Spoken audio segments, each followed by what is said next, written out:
श्री राजेंद्र जी और सभी पत्रकार बंधु, शाम के टाइम पर आपको तकलीफ इसलिए दी है कि मैं कुछ बातें स्पष्ट करना चाहता हूं। आज राजस्थान के पूर्व मुख्यमंत्री श्री अशोक गहलोत जी ने कृपा करके सदन में आए। उनका एक काम है कि जब तक वो मुख्यमंत्री रहते हैं तब सदन में आते हैं, और जब मुख्यमंत्री नहीं रहते हैं तो सदन में नहीं आते और सदन का अपमान करते हैं। आज आकर भी उन्होंने सदन का बहुत बड़ा अपमान किया। सदन के अंदर कुछ नहीं बोले और सदन के बाहर आकर उन्होंने सदन की मर्यादाओं को चीर चीर करके रख दिया। उदाहरण के लिए मैं कहना चाहता हूं, उन्होंने कहा कि 2 साल पर जो चर्चा हुई उसका कोई नियम नहीं है।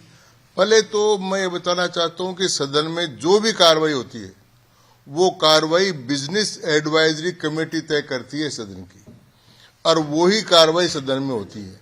तो ये 2 साल का जो प्रतिवेदन है 21 फरवरी 2026 को बिजनेस एडवाइजरी कमेटी की मीटिंग में तय हुआ था कि 2 साल सरकार @ 2 वर्ष प्रगति एवं उत्कर्ष 2024, 25, 26 प्रतिवेदन पर चर्चा, ये तय हुआ था बिजनेस एडवाइजरी कमेटी में।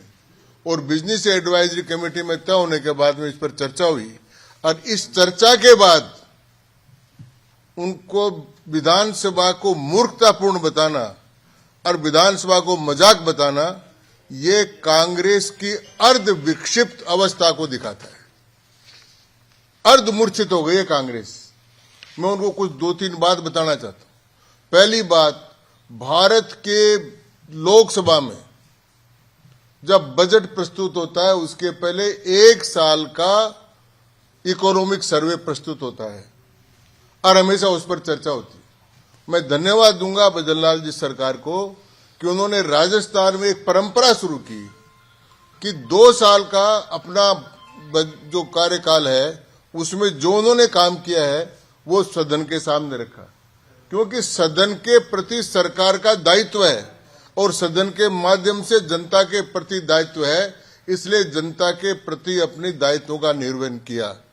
और उसके बाद में जब वो लिखित का पूरा प्रगति प्रतिवेदन वहां प्रस्तुत हो गया तो कांग्रेस के सामने समस्या आ गई। उन्होंने कहा कि अपने गिरेबान में झांक कर देखें।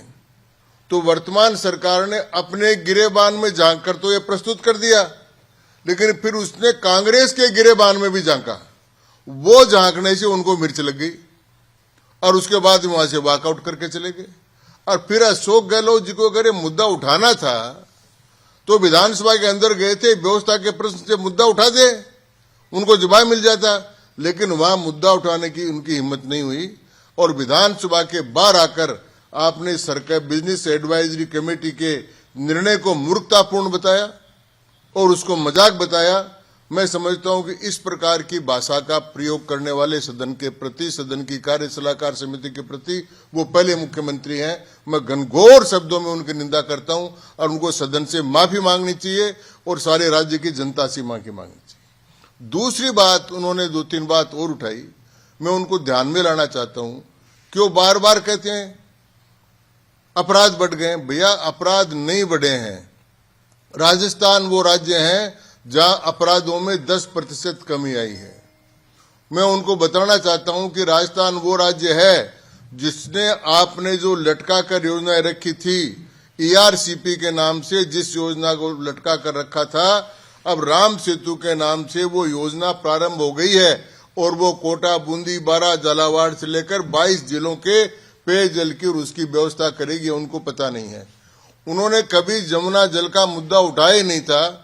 इस सरकार ने जमुना जल का मुद्दा उठाकर उसके लिए 30,000 करोड़ रुपए का प्रावधान किया और पूरे शेखावाटी अंचल को उसका पानी मिलेगा, ये उनको ध्यान में नहीं है।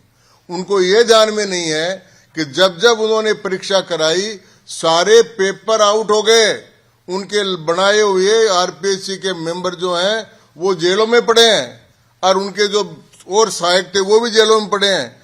और आज इस सरकार ने अपना कैलेंडर जारी कर कर एक एक करके परीक्षा करा ली। इस बात का उनको ध्यान नहीं है। लोगों को नौकरी मिल गई, लोग सरकारी काम में लग गए, ये सब बातें उनको ध्यान नहीं है। फिर दूसरी बात है कि वो बार बार प्रधानमंत्री जी के कार्यक्रमों के बारे में प्रश्न उठाते रहते हैं।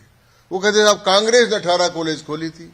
कांग्रेस ने क्या खोली थी? कांग्रेस ने घोषणा की थी, एक तो बिल्डिंग नहीं बनाई, एक टीचर नहीं लगाए, एक काम नहीं किया।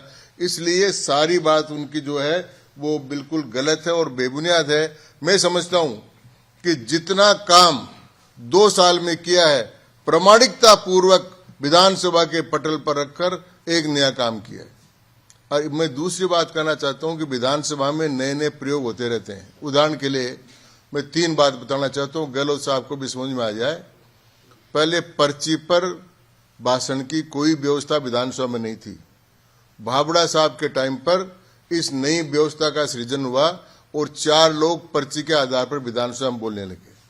पहले स्थगन प्रस्ताव निरस्त होने के बाद उस पर बोलने की कोई प्रक्रिया नहीं थी। फिर पूनम चंद जी बिश्नोई, जिस समय अध्यक्ष थे विधानसभा के, उन्होंने घोषणा की कि जिन प्रस्तावों को भी मैं अस्वीकृत कर देता हूं उन पर भी 2-2 मिनट बोलने का समय दूंगा। ये नई प्रक्रिया शुरू हुई। उनको ये पता नहीं है कि पहले भारत सरकार का आम बजट और रेल बजट अलग अलग रखा जाता, अब आम बजट और रेल बजट एक साथ रखा जाता है।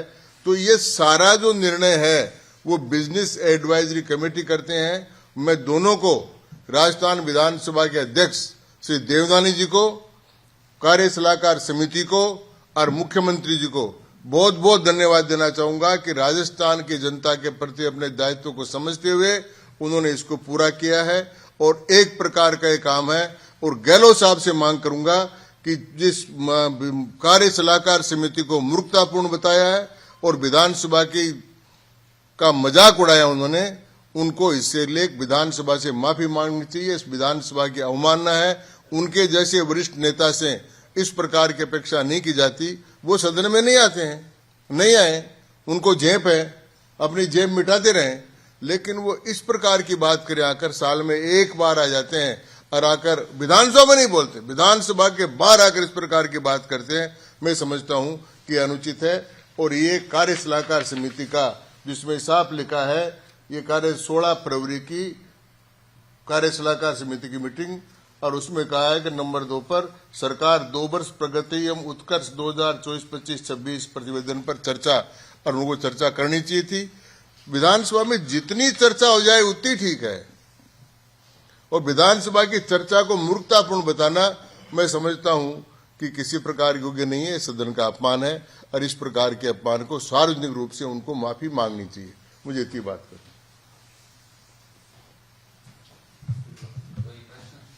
कोई प्रश्न हो? सब बीएससी की मीटिंग के ऊपर निरंतर जो विपक्ष है वो ये कह रहा है, आज अशोक गहलोत ने भी कहा, टीकाराम जूली भी निरंतर ये कह रहे हैं कि बीएससी की जो बैठक हुई उसके अंदर जो प्रस्ताव तय किया गया वो प्रस्ताव अलग था और 21 तारीख को सदन के पटल पे जो प्रस्ताव रखा गया वो प्रस्ताव अलग था। निरंतर कांग्रेस ये आरोप लगा। ये आरोप सरासर गलत है, क्योंकि इसमें जो तय किया गया वो ये किया गया, सरकार @ 2 वर्ष प्रगति एवं उत्कर्ष 2024-25-26 प्रतिवेदन पर चर्चा, और सरकार ने वो प्रतिवेदन सदन में रख दिया। जिस प्रकार से लोकसभा के अंदर बजट से पहले आर्थिक समीक्षा रखी जाती है, उसी प्रकार से राजस्थान में एक नया कीर्तिमान कायम किया सरकार ने कि अपनी जवाबदेही तय करने के लिए जनता के प्रति उन्होंने पूरा प्रगति का प्रतिवेदन रखा।